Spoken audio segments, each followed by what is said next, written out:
কি প্রকারে ভগবানের নিকট পৌঁছে দেবে। সর্বধর্মান্ত পরিত্যাজ্য মামেকং শরণং ব্রজ। हे अर्जुन, सर्वधर्मांत परित्यज्य मामेकं शरणं व्रज। अहं तामो सर्व पापेभ्यो मोक्षयिष्यामि मा शुचः। এই কথা ভক্তি আর প্রেমের কথা।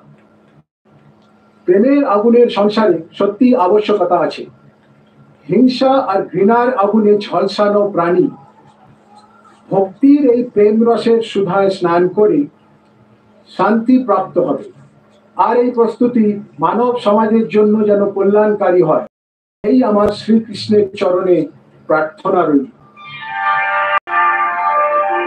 শ্রীমদ্ ভাগবতের এই দিব্য কথা যা নারদ মুনি সনৎ কুমারের শ্রীমুখে শুনেছিলেন, সেই অমর কৃষ্ণ কথাই সংসারীদের কল্যাণার্থে সুত মুনি নৈমিষারণ্যে সৌনক ইত্যাদি ঋষিদের রূপ শুনিয়েছিলেন।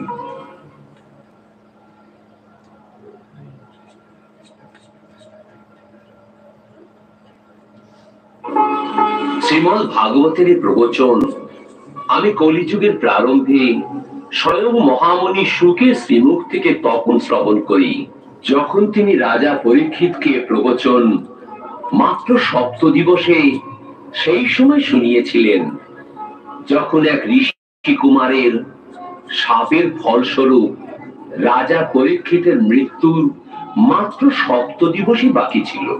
হে পরম পূজ্য সুতমুনি, রাজা পরীক্ষিত তো বড় ধর্মাত্মা রাজা ছিলেন।